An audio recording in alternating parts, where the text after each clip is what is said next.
রাঙামাটির সাজেকে drum truck নিয়ন্ত্রণ হারিয়ে খাদে 6 শ্রমিক নিহত, আহত আরও 8 জন। উদয়পুরের 90 ডিগ্রি এলাকায় এই দুর্ঘটনা ঘটে। উপজেলা নির্বাচন ঘিরে আওয়ামী লীগের গৃহ বিবাদ চরমে। দলীয় প্রধানের নির্দেশ অমান্যকারীদের শাস্তি হবেই সিদ্ধান্ত 30 এপ্রিল। ফের ঘুরে দাঁড়াতে চায় বিএনপি, ঢেলে সাজানো হচ্ছে 2 মহানগর কমিটি। অগ্রাধিকার পাবেন আন্দোলনে ভূমিকা রাখা নেতাকর্মীরা। টানা দাবদাহে বিপর্যস্ত জনজীবন, তাপমাত্রা আরও বাড়তে পারে বলছে আবহাওয়া অফিস। বৃষ্টির জন্য জেলায় জেলায় নামাজ ও প্রার্থনা। মিয়ানমারের কারাগার থেকে দেশে ফিরল 173 বাংলাদেশি। বেশিরভাগই অবৈধ পথে বিদেশে যেতে গিয়ে গ্রেপ্তার, পরিবারে স্বস্তি।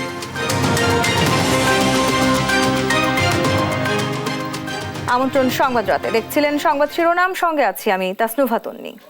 রাঙামাটির সাজেকে ডাম্প ট্রাক নিয়ন্ত্রণ হারিয়ে অন্তত 6 শ্রমিক নিহত হয়েছে, আহত হয়েছে আরও অন্তত 8 জন।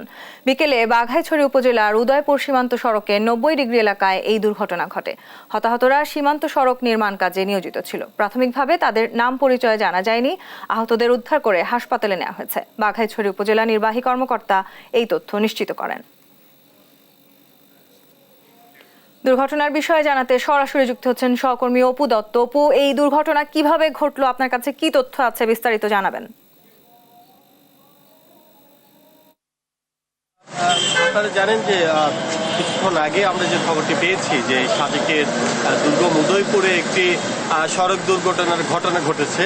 সেটি মূলত সাজেক থেকে প্রায় 10 থেকে 15 কিলোমিটার দূরে ভারত সীমান্তবর্তী এলাকায় আসলে ঘটনাটা ঘটেছে। সেখান থেকে তারা সীমান্তবর্তী যে সড়ক নির্মাণ সেই কাজে কিন্তু তারা যুক্ত ছিলেন, সেখানে আসলে দুর্ঘটনার শিকার হয়েছেন। আমরা যতদূর জানতে পেরেছি এখন পর্যন্ত সেখানে 6 জন নিহত হয়েছে এবং প্রায় 8 জনের মতো আহত হয়েছে। আমি বাঘাইছড়ি উপজেলা নির্বাহী অফিসার শিরিন আক্তারের সাথে কথা বলেছি, তিনি বিষয়টি নিশ্চিত করেছেন। এখনো মূলত দুর্গম হওয়ার কারণে ঘটনাস্থলে প্রশাসন পৌঁছাতে পারেনি বলে আমরা জানতে পেরেছি। আপনারা জানেন যে বাঘাইছড়ি মূলত রাঙামাটিতে অবস্থান হলো, এখানে যোগাযোগ ব্যবস্থা মূলত খাগড়াছড়ি হয়ে, তো যার কারণে মরদেহগুলো উদ্ধার করে খাগড়াছড়িতে কিন্তু আনা হবে। আমরা যতদূর জেনেছি মূলত সীমান্ত সড়কের কাজ শেষে একটি ডাম্প ট্রাকে করে 14 শ্রমিক আসলে খাগড়াছড়ির দিকে ফিরছিলেন। পথেই মূলত এই খাদে পড়ে এই দুর্ঘটনার শিকার হয়। এতে করে ঘটনাস্থলে 6 জন মারা যায় এবং 8 জনের অবস্থা আশঙ্কাজনক বলেই আমরা জানতে পেরেছি। এই ঘটনার পরপর আসলে পুলিশ সহ অন্যান্য আইনশৃঙ্খলা বাহিনী ঘটনাস্থলে রওনা হয়েছে তাদেরকে উদ্ধারের জন্য। তবে আজকে রাতের মধ্যেই তাদেরকে খাগড়াছড়ি সদর হাসপাতালে আনার সম্ভাবনা অনেকটাই ক্ষীণ, কারণ দুর্গম হওয়ার কারণে সেখান থেকে মরদেহ উদ্ধার করে খাগড়াছড়ি আনা আসলে কঠিন। সেই ক্ষেত্রে সকালবেলা হয়তো খাগড়াছড়ি সদর হাসপাতালে তাদেরকে আনা হবে এবং খাগড়াছড়ি সদর হাসপাতালে তাদের ময়নাতদন্ত করা হবে। এবং যে 8 জন বা 6 জনের খবর আমরা পাচ্ছি তাদের আসলে কতটুকু আশঙ্কাজনক অবস্থা সে বিষয়ে কিন্তু এখনো বিস্তারিত তথ্য আমরা কিন্তু পাইনি। তবে যতদূর জেনেছি সেই যে ছবিগুলো আমরা পেয়েছি সেখানে আসলে বলা যেতে পারে তাদের অবস্থা আসলে আশঙ্কাজনক। এখন কখন নাগাদ তাদের উদ্ধার করে খাগড়াছড়িতে আনা যাবে সেই বিষয়টি আসলে এখন আমরা দেখার অপেক্ষা আছি। তবে খাগড়াছড়ি সদর হাসপাতালও হতাহতদের চিকিৎসার জন্য প্রস্তুত রাখা হয়েছে বলে আমরা জানতে পেরেছি। তো এই ছিল সাজেকের যে উদয়পুরে সড়ক দুর্ঘটনার ঘটনা ঘটেছে তার সর্বশেষ। জি অপু, ধন্যবাদ আপনাকে। দর্শক, খাগড়াছড়ি থেকে সেখানকার দুর্ঘটনার খবর জানাচ্ছিলেন সহকর্মী অপু দত্ত।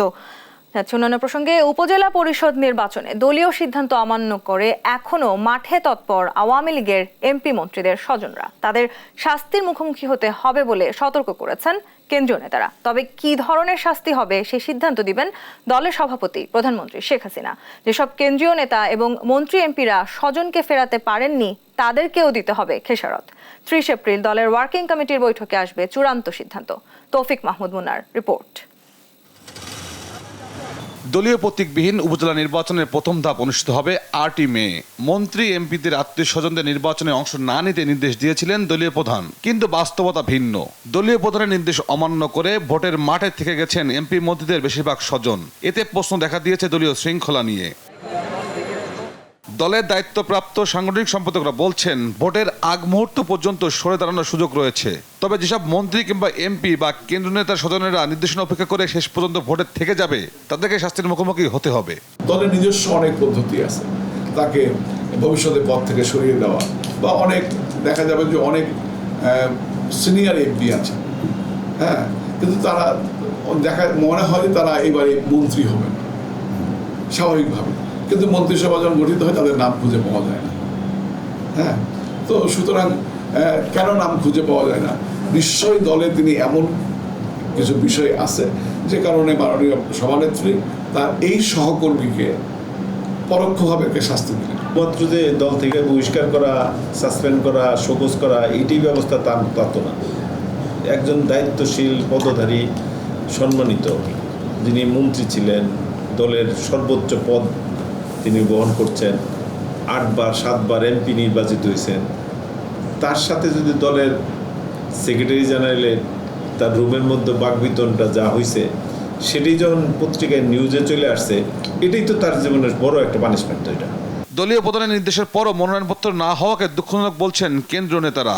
বলেন পরিবারের কাছে অনেকেই অসহায়। তারা যেটা করছেন, দলীয় হাইকমান্ডের নির্দেশ অমান্য করে নিজের আত্মীয় স্বজনদের প্রার্থী হিসেবে রাখছেন, যদি রেখে দেন শেষ পর্যন্ত, এটা অত্যন্ত দুঃখজনক এবং তার রাজনৈতিক জীবনের জন্য একটা বড় একটা বললাম যে একটা বড় ব্ল্যাক স্পট হিসেবে এটা তার সবসময় এটা বয়ে বেড়াতে হবে। কিছু কিছু ক্ষেত্রে অনেকে পরিবারের কাছে অসহায় হয়ে যায়।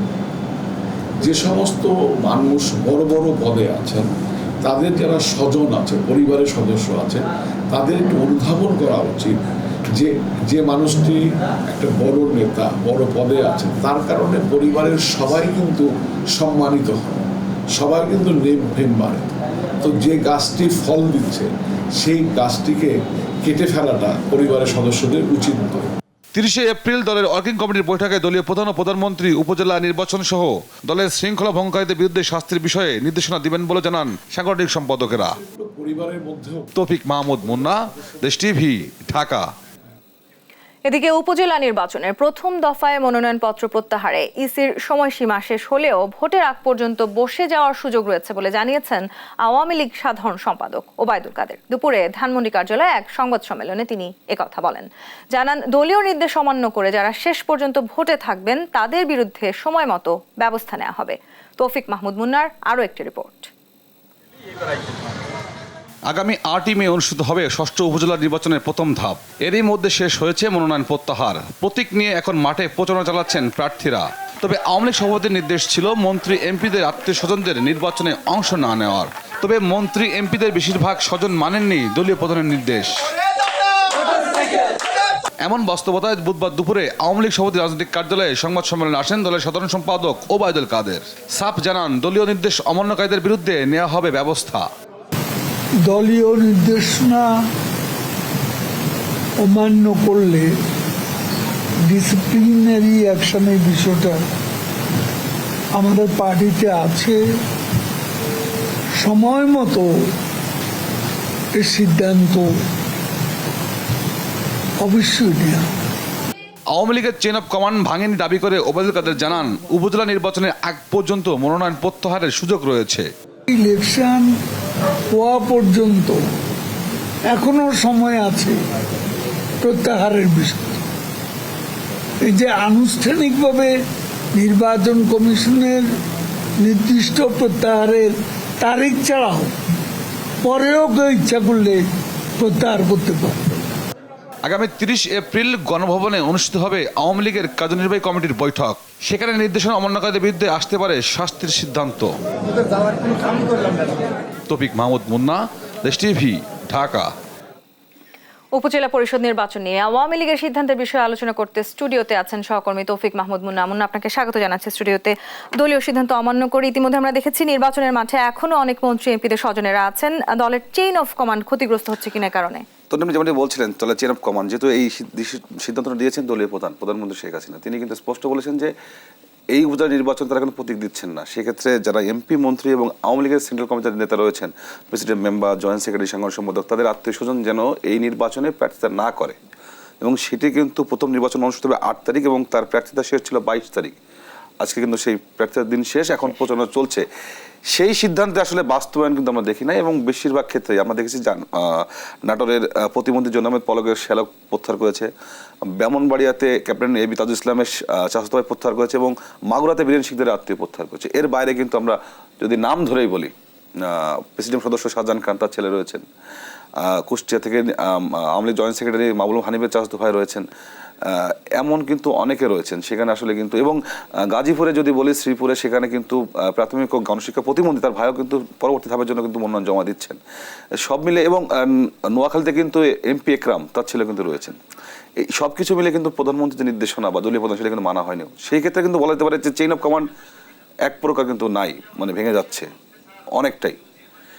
সেই হিসাবে কিন্তু বলা যেতে পারে যে এই চেইন অফ কমান্ড যদি আপনি আবার বা সেটা যদি ফিরিয়ে আনতে চান, আগামী 3 ধাপ নির্বাচন রয়েছে, সেই 3 ধাপ নির্বাচন আসলে কী ধরনের কৌশল হবে বা কী ধরনের ব্যবস্থা নেবে তার উপর কিন্তু নির্ভর করবে যে চেইন অফ কমান্ড বা তৃণমূল আসলে মানবে কিনা। যেখানে কেন্দ্রের নির্দেশনা মানছে না বড় বড় এমপি মন্ত্রীরা, সেখানে তৃণমূল কেন মানবে, সেই প্রশ্ন কিন্তু থেকে যায়। চেইন অফ কমান্ড কিন্তু আসলে অনেকটা ভেঙে যাওয়ার দিকে আমি মনে করি। জি, সেক্ষেত্রে যাদের স্বজনরা প্রার্থী হচ্ছেন সেসব মন্ত্রী এমপিদের বিরুদ্ধে দল কোনো শাস্তি দিতে পারে কিনা, কিংবা আসলে কবে নাগাদ আমরা একটি সিদ্ধান্ত দেখতে পারি? যদি আজকে দুপুরে কথা বলি, বাংলাদেশ আওয়ামী লীগ সাধারণ সম্পাদক তিনি কিন্তু স্পষ্ট বলেছেন যে সময় মতো তারা শৃঙ্খলা বিরুদ্ধে তারা ব্যবস্থা নেবেন। এবং আমরা আজকে কথা বলেছি আওয়ামী লীগের সাংগঠনিক সম্পাদক দুজনের সাথে কথা বলছি, তারা কিন্তু স্পষ্ট বলেছেন যে শাস্তি অবশ্যই পেতে হবে। এবং কোন ধরনের শাস্তি সেটা আপনি বলতে পারেন যে বহিষ্কার, শোকজ বা অব্যাহতি, সেটা হতে পারে। পাশাপাশি আপনার নানা ধরনের শাস্তি রয়েছেন, দলীয় বিষয় শাস্তি রয়েছেন, বা ভবিষ্যতের মনোনয়নের ক্ষেত্রে শাস্তি রয়েছেন। শাস্তি তাদেরকে পেতেই হবে, কিন্তু শাস্তিটা কবে নাগাদ কিভাবে হবে সেটা কিন্তু তারা স্পষ্ট করেনি। এবং আমি যেটা বলছিলেন তো যে তাদের শাস্তি কবে নাগাদ, সেটা কিন্তু 30 তারিখে কিন্তু বাংলাদেশ আওয়ামী লীগের ওয়ার্কিং কমিটি বৈঠক রয়েছে, সেখানে কিন্তু সন্ধ্যা 7টায় সেই বৈঠকে কিন্তু 12 থেকে 13টা এজেন্ডা রয়েছে, এবং শেষ এজেন্ডা রয়েছে সাংগঠনিক বিবিধ বিষয়।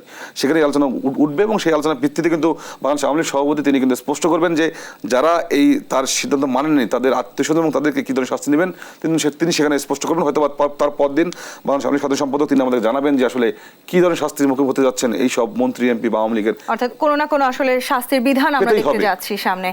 জি, ধন্যবাদ আপনাকে। তৌফিক মাহমুদ মুন্না যুক্ত হয়েছিলেন আমাদের সাথে, উপজেলা পরিষদ নির্বাচন নিয়ে জানাচ্ছিলেন। বিরোধী দল মত দমনে রাষ্ট্রীয় শক্তিকে ব্যবহারের কারণে রাজধানীতে তেমন জোরালো আন্দোলন গড়ে তুলতে পারেনি বিএনপি।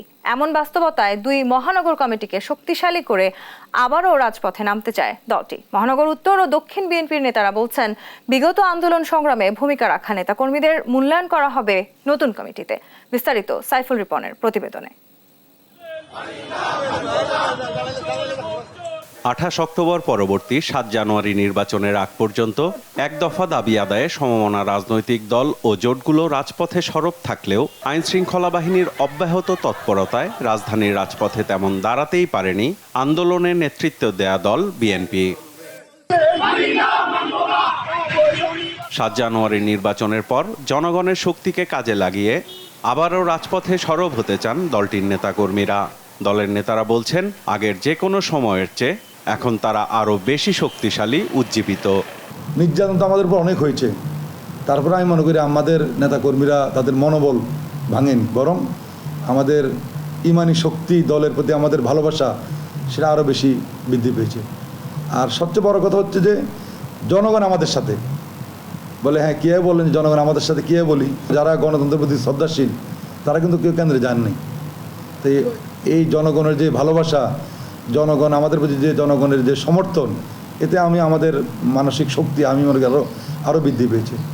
মহানগরের নেতারা বলছেন, সামনের আন্দোলন সংগ্রামের ফসল ঘরে তুলতে অতীত আন্দোলনে ভূমিকা রাখা নেতাকর্মীদের মূল্যায়ন করতে নেওয়া হয়েছে উদ্যোগ।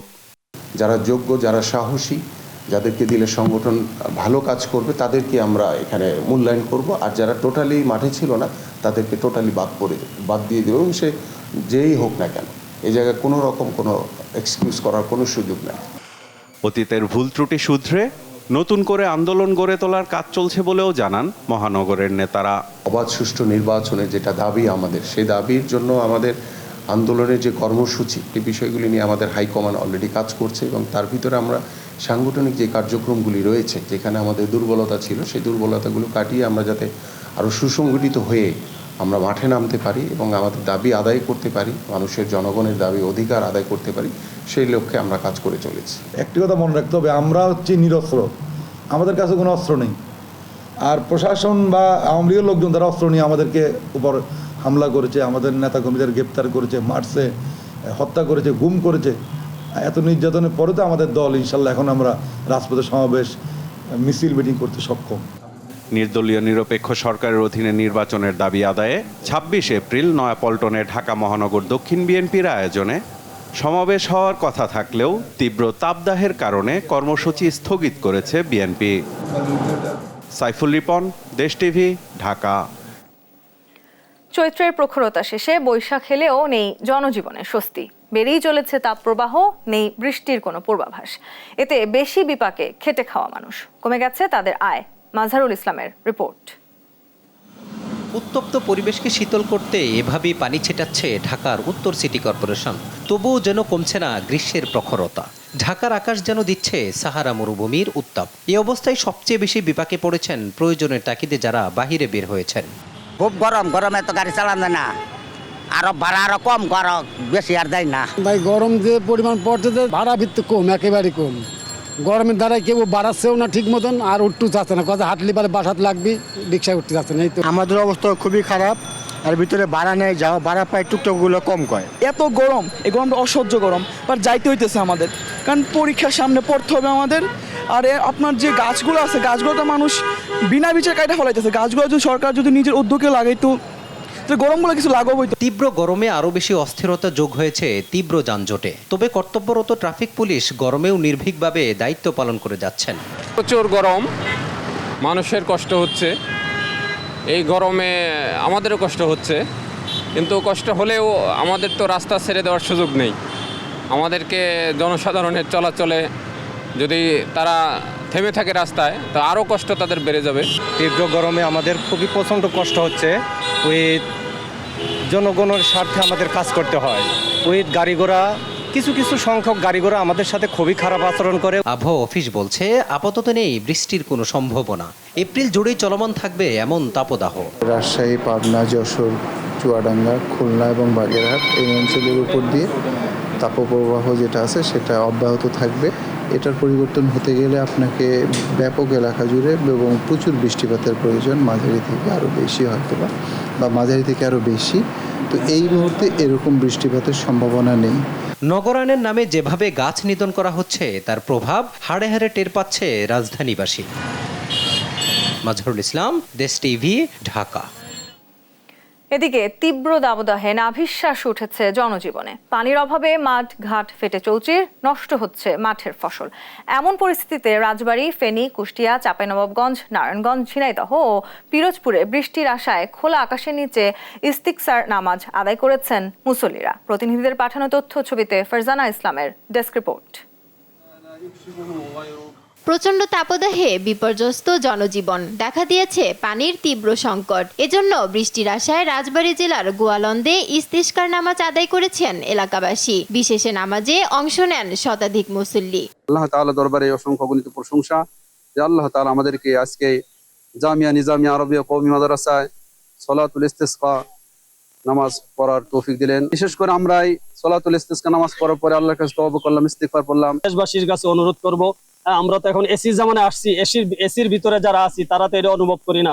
কৃষক ভাইরা অনুভব করে, যারা শ্রমিক ভাই আছে তারা অনুভব করে। আমরা তাদেরকে নিয়ে আমরা সকল ধর্মপ্রাণ সাধারণ মুসলমান যে যেখানে আছে সবাইকে নিয়ে আমরা নিজ নিজ এলাকায় ইমাম সাহেবদেরকে, ওলামায়ে কেরামকে অনুরোধ করব আমরা ঈদগাহ নামাজ পড়ার জন্য।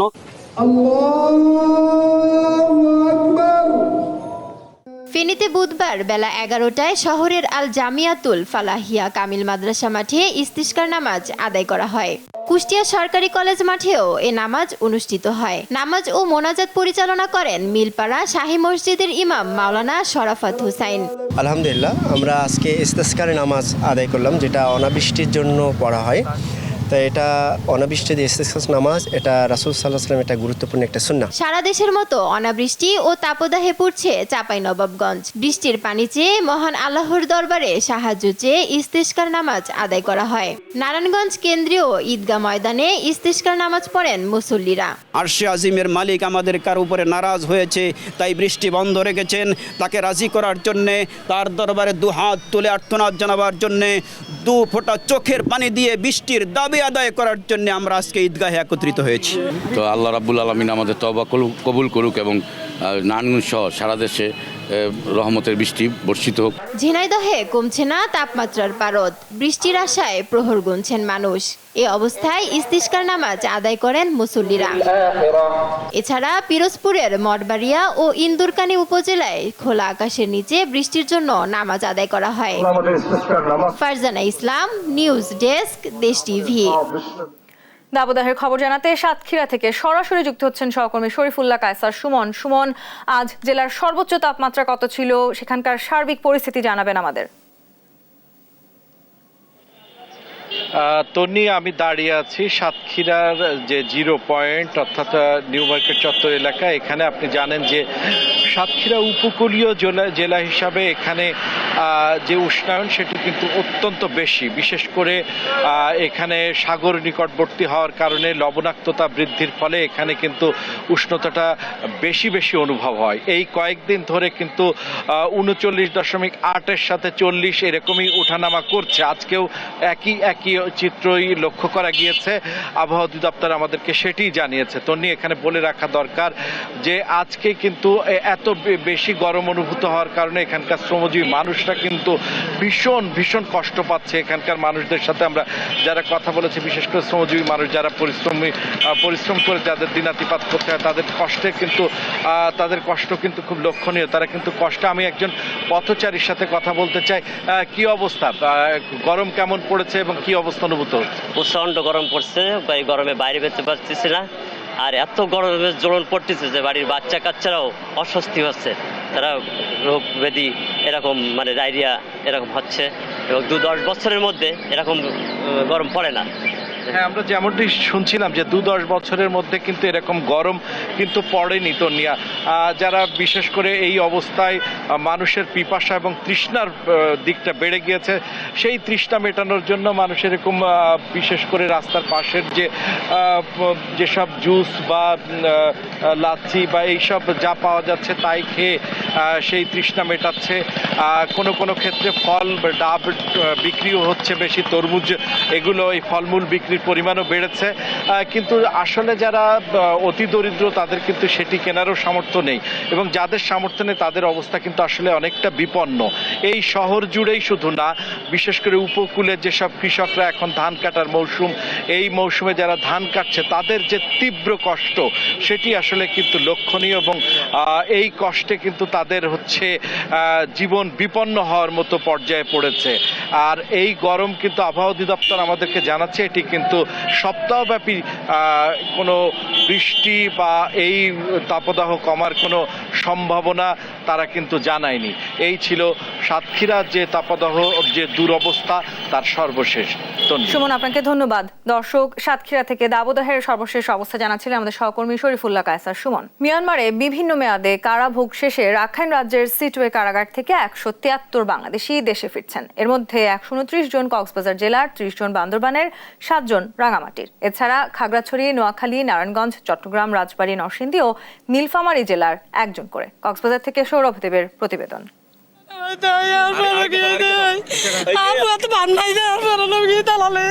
টেকনাফের হাসিনা আক্তারের কান্না থামছেই না।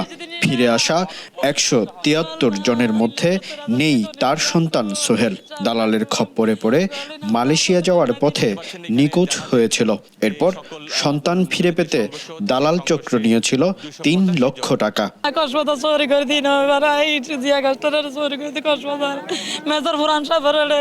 বুধবার তীব্র খরতাপে কক্সবাজারের নুনিয়াছড়া জেটি ঘাটে স্বজন ফিরে পেতে অপেক্ষা হাসিনার মতো শত শত মানুষের। দুপুর 1:15 মিয়ানমারে কারাভোগ শেষে জাহাজে চড়ে ফিরেন 173 বাংলাদেশি। এ সময় সেখানে দারুণ এক আবেগময় মুহূর্তের অবতারণা হয়। ফেরত আসাদের বেশিরভাগেরই দাবি, সাগরে মাছ ধরতে গিয়ে বাংলাদেশ সীমানার মাঝেই মিয়ানমারের সীমান্তরক্ষী বাহিনীর হাতে আটক হন তারা। মাছ ধরার পরে আমরা চলে আসতেছি, চলে আসার জন্য মায়ের মাসের হাত থেকে আমাদের দূরগড়ি নিয়ে গেছে। 14 মাস আসছিলাম, 14 মাস পরে বাংলাদেশ আসতেছি। সেই সাথে প্রিয় মানুষকে ফিরে পেয়ে স্বজনরাও খুশি। আল্লাহ দিলে আর বাংলাদেশে ফেরে গেছে, আর খুব খুশি হইলাম। ঘুরে আনার পরে তার বাসে এ জায়গা যেখানে বার্মার ডিপার্টমেন্ট আমার ফুলাচারা লাভ পাইছে। এদিকে পররাষ্ট্র মন্ত্রণালয় সম্পর্কিত সংসদীয় স্থায়ী কমিটির সদস্য ও জাতীয় সংসদের হুইপ সাইমুম সরোয়ার কমল জানান, মিয়ানমারের কারাগারে থাকা আরও বাংলাদেশিদের ফিরিয়ে আনার বিষয়ে কাজ করবে বাংলাদেশ। যাদের নাম বিভ্রাট আছে অথবা স্থান বিভ্রাট আছে তাদেরকে এখানকার আইডি কার্ড থাকলে আইডি কার্ড অথবা মা বাবা অথবা জমির ল্যান্ড খতিয়ান সহ ন্যাশনাল ইউনিয়ন পরিষদের সার্টিফিকেট সহ আমি সকলকে বলবো, বিশেষ করে কক্সবাজার জেলাবাসীকে, আপনারা আমার সাথে যোগাযোগ করুন। এর আগে মিয়ানমারের সিটোয়ে বন্দর থেকে মিয়ানমার নেভাল শিপ চিন ডুইন নামক জাহাজ থেকে 173 জনকে বাংলাদেশি জাহাজে স্থানান্তর করা হয় মাঝ সমুদ্রে। ফিরে আসা মানেই শূন্যতার পূরণ, যা ভীষণ আনন্দের কাছের মানুষের মাঝে। ফের হবে ভালোবাসাবাসী। এসব মানুষের ফিরে আসার মধ্য দিয়ে হয়তো নতুন করে স্বপ্ন বুনবে পরিবারগুলো। সৌরভ দেব, দেশ টিভি, কক্সবাজার। মিয়ানমারে কারাভোগ শেষে দেশে ফেরা বাংলাদেশিদের বিষয়ে বিস্তারিত জানাতে যুক্ত হচ্ছেন সহকর্মী সৌরভ দেব। সৌরভ, 173 জন দেশে ফিরলেন, তাদের বিষয়ে কি ব্যবস্থা নেওয়া হয়েছে? একই জাহাজে বাংলাদেশে আশ্রয় নেওয়া জান্তা সদস্যদের ফেরতের কথাও আমরা শুনতে পেয়েছি, সেই বিষয়ে আমাদের বিস্তারিত জানাবেন। তন্নি, আপনি ঠিকই বলেছেন যে জাহাজে করে 173 বাংলাদেশি এই নাগরিক ফিরেছেন নিজ দেশে, এবং ঠিক একই জাহাজে করেই 287 জন মিয়ানমারের নাগরিক আগামীকাল ফিরে যাচ্ছে এবং একই স্থান দিয়েই তারা ফিরবেন বলে এখন পর্যন্ত আমরা জানতে পেরেছি। তবে এই বিষয়টি নিয়ে দায়িত্বশীল কোনো জায়গা থেকে গণমাধ্যম কর্মীদের কাছে বিষয়টি আসলে নিশ্চিত করা হয়নি। তবে আমরা যেটি জানতে পেরেছি, আজ সকালেই ঠিক 11টা নাগাদ যেই বাংলাদেশি যে 173 জনকে নিয়ে যে জাহাজটি এসেছিল সেখানে একটি মিয়ানমারের প্রতিনিধি দল ছিল এবং সেই দলটি সকাল 11টা নাগাদ একটি বিশেষ ট্রলারে করে কক্সবাজারের নুনিয়াছড়ার যে জেঠিঘাটটি ছিল সেখানে এসে পৌঁছান এবং এরপরই তারা নাইক্ষ্যংছড়িতে যান, যেখানে রয়েছেন 287 জন মিয়ানমারের নাগরিক, যারা সে দেশের সীমান্তরক্ষী বাহিনী, বিজিপি এবং সেনাবাহিনী এবং কাস্টমস কর্মকর্তা রয়েছেন বলে আমরা জানতে পেরেছি এবং তাদেরকে সেখানে তারা যাচাই বাছাই করছেন। এবং ইতিমধ্যেই নাইক্ষ্যংছড়ি থেকে আমরা খবর পেয়েছি সেখানে বেশ কয়েকটি বাস আনা হয়েছে, যাদেরকে মূলত আগামীকাল সকালে হয়তোবা সেই নাইক্ষ্যংছড়ি থেকে কক্সবাজারের যে নুনিয়াছড়া জেটিঘাট রয়েছে সেখানে আনা হবে এবং সেখানে আজ যেভাবে বাংলাদেশের একটি জাহাজ রয়েছে যেটি করে মাঝ সমুদ্রে নিয়ে যাওয়া হবে এবং সেখান থেকে স্থানান্তর করে মিয়ানমার থেকে যেই জাহাজটি এসছে সিটোয়ে বন্দর থেকে মিয়ানমারের, এবং একই পথে তারা সেখানে ফিরে যাবেন। তবে আজ যে ফিরে আসা বাংলাদেশিদের সাথে আমরা কথা বলছিলাম, সেখানকে বেশিরভাগ মানুষেরই অভিযোগ ছিল যে তারা গভীর সমুদ্রে মাছ ধরতে গিয়েছিলেন এবং তাদের দাবি তারা বাংলাদেশ সীমানার মধ্যেই মাছ ধরছিলেন এবং সেখান থেকেই তাদেরকে মিয়ানমারের যে সীমান্ত রক্ষী বাহিনী রয়েছেন, নৌবাহিনী রয়েছেন, তারা ধরে নিয়ে গেছেন এবং সেখানে তারা বিভিন্ন মেয়াদে কারাভোগ করেছেন। এবং এই অভিযোগের প্রেক্ষিতে হয়তো পররাষ্ট্র মন্ত্রণালয় থেকে যে প্রেস ব্রিফিংটি করা হবে সেখানে হয়তো সাংবাদিকরা প্রশ্ন করবেন এবং এরপরে আমরা জানতে পারবো। তবে আজ যে বাংলাদেশিরা এখানে ফিরে এসেছেন তারা সকলেই কিন্তু মিয়ানমারে অনুপ্রবেশের দায়ে কারাভোগ করেছিলেন এবং তার মধ্যে 173 জনের মধ্যে 144 জনেরই কিন্তু কারাভোগ শেষ হয়েছিল এবং 29 জনের কারাভোগ শেষ হয়নি, তাদেরকে বিশেষ ক্ষমতা বলে তাদেরকে হচ্ছে কারাদণ্ড শেষ না হলেও তারা ফেরত এসেছে। এবং আমাদের সাথে আজকে কথা বলেছিলেন, এখানে ছিলেন পররাষ্ট্র মন্ত্রণালয় সম্পর্কিত সংসদীয় স্থায়ী কমিটির সদস্য, যিনি জাতীয় সংসদের হুইপ স্থানীয় সংসদ সদস্য সাইমুম সরোয়ার কমল। তিনি আমাদেরকে যেটি বলছেন যে এই 173 জন নয়, মিয়ানমারের কারাগারে কিন্তু আরো অনেক বাংলাদেশি রয়েছেন, যার কোনো সুনির্দিষ্ট সংখ্যা যদিও তিনি আমাদেরকে জানাতে পারেননি। তবে এমন নিখোঁজ যদি কেউ থেকে থাকেন তিনি যোগাযোগ করতে বলেছেন এবং এখন যেভাবে তাদেরকে ফিরিয়ে আনা হয়েছে সেভাবে তৎপরতার মধ্য দিয়ে যারা এখনো পর্যন্ত সেখানে রয়েছেন তাদেরকে ফেরত আনার ব্যাপারে কার্যকর ব্যবস্থা নেওয়া হবে বলে তিনি জানিয়েছেন। এবং এই প্রক্রিয়াটির মধ্য দিয়ে আসলে আমরা যেটি প্রতিবেদনেও বলছিলাম যে এখানে বেশিরভাগ মানুষ যেমন সমুদ্র থেকে তাদেরকে ধরে নিয়ে যাওয়া হয়েছিল অভিযোগ করছেন, আবার অনেকেই রয়েছেন যে সমুদ্র পথে মালয়েশিয়া পাড়ি দেওয়ার নামে তারা সেখানে সমুদ্র পাড়ি দিচ্ছিলেন এবং বিভিন্ন ভাবে অবৈধভাবে তারা মিয়ানমারে অনুপ্রবেশ করেছিলেন এবং এর দায়েই কিন্তু তারা সেখানে কারাভোগ করছিলেন। এখানে আরেকটি যে বিষয় যে 287 জন মিয়ানমারের যে নাগরিককে আগামীকাল নিয়ে যাওয়া হচ্ছে, এর আগে কিন্তু প্রায় 330 জনের মতো মিয়ানমার সীমান্ত রক্ষী বাহিনী এবং সে দেশের সরকারি কর্মকর্তাদেরকে গেল ফেব্রুয়ারি মাসের 15 তারিখ নিয়ে যাওয়া হয়েছিল এবং সেবার যদিও বা সেখানে সংবাদ মাধ্যমগুলোর প্রবেশাধিকার ছিল এবং কিন্তু এবারে আমরা যেটি জানতে পেরেছি এবারের প্রক্রিয়া সাংবাদিকদের তেমন প্রবেশাধিকার নেই। তবে এই প্রক্রিয়াটি শেষে পররাষ্ট্র মন্ত্রণালয়ে ব্রিফিং এর মাধ্যমে সামগ্রিক বিষয় তুলে দেওয়া হবে। তো তন্নি, কক্সবাজার থেকে আমার কাছে এই ছিল সর্বশেষ। জি সৌরভ, আপনাকে ধন্যবাদ। দর্শক, কক্সবাজার থেকে মিয়ানমার থেকে দেশে ফেরা বাংলাদেশিদের বিস্তারিত জানাচ্ছিলেন সহকর্মী সৌরভ দেব। গুলিস্তান 0 পয়েন্ট থেকে বঙ্গভবন পর্যন্ত সড়ক সংস্কার করে নান্দনিক পরিবেশ সৃষ্টির কথা জানালেন ঢাকা দক্ষিণ city mayor barrister Sheikh Fazle Noor Taposh. বুধবার সকালে রাজধানীর গুলিস্তানে ডক্টর কাজী বশির মিলনায়তনে সংস্কার কাজ পরিদর্শন শেষে একথা জানান তিনি। বলেন, গুলিস্তানের হাঁটা চলার পথের পাশে উদ্যানে বড় গাছ এবং সড়ক বিভাজনে মৌসুমী ফুলের গাছ লাগানো হবে। মিলনায়তন এলাকা বড় ধরনের অনুষ্ঠান সহ চলচ্চিত্র প্রাঙ্গণ তৈরি করার কথাও বলেন তিনি। মেয়র জানান, আসন্ন এডিস মশার মৌসুমকে সামনে রেখে সব ধরনের মশক নিধনের সব ধরনের প্রস্তুতি সম্পন্ন করেছে দক্ষিণ সিটি কর্পোরেশন। পার্শ্ববর্তী জায়গাগুলোতে আমরা হাঁটার পথ বা পাশে যদি উদ্যান থাকে সেই সব জায়গায় আমরা বড় গাছ লাগাচ্ছি। যে ইতিমধ্যে আমরা অনেকগুলো সড়ক করছি, আমরা ইনশাআল্লাহ এই সড়কটি নিয়েও আমরা পরিকল্পনা করছি। যেখানে আজকে আমরা দাঁড়িয়ে আছি আমাদের সামনে, যে গুলিস্তান 0 পয়েন্ট থেকে আপনার বঙ্গভবন পর্যন্ত যে গুলিস্তানের মূল সড়ক, এটাও আমরা নতুন করে সংস্কার করব। সেখানেও আমাদের এই পরিকল্পনা থাকবে। আমরা আজকে কয়েকটি গাছ লাগিয়েছি, আমরা যেখানেই পারি যখনই পারি আমরা কিন্তু গাছ লাগিয়ে যাচ্ছি। সংবাদ রাতে শিরোনামগুলো জানিয়ে দিচ্ছি আরও একবার।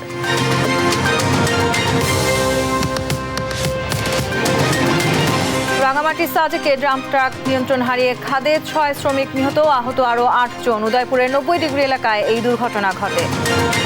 উপজেলা নির্বাচন ঘিরে আওয়ামী লীগের গৃহ বিবাদ চরমে, দলীয় প্রধানের নির্দেশ অমান্যকারীদের শাস্তি হবে, সিদ্ধান্ত 30 এপ্রিল। ফের ঘুরে দাঁড়াতে চায় বিএনপি, ঢেলে সাজানো হচ্ছে 2 মহানগর কমিটি, অগ্রাধিকার পাবেন আন্দোলনে ভূমিকা রাখা নেতাকর্মীরা। টানা দাবদাহে বিপর্যস্ত জনজীবন, তাপমাত্রা আরও বাড়তে পারে বলছে আবহাওয়া অফিস, বৃষ্টির জন্য জেলায় জেলায় নামাজ ও প্রার্থনা। মিয়ানমারের কারাগার থেকে দেশে ফিরল 173 বাংলাদেশি, বেশিরভাগই অবৈধ পথে বিদেশে যেতে গিয়ে গ্রেপ্তার, পরিবারে স্বস্তি। এই ছিল এখনকার সংবাদ রাত। পরের বুলেটিন দেখার আমন্ত্রণ রইল। এছাড়া দেশ টিভির সর্বশেষ সব খবর পেতে ভিজিট করুন www.desh.tv। ফেসবুক আমাদের সঙ্গে যুক্ত থাকুন দেশ টিভি অথবা দেশ টেলিভিশন পেজে। সর্বশেষ সব ভিডিও পেতে ইউটিউবে আমাদের হ্যান্ডেল @দেশ টেলিভিশন অথবা @দেশ টিভি নিউজ লিখে সার্চ করুন। ধন্যবাদ।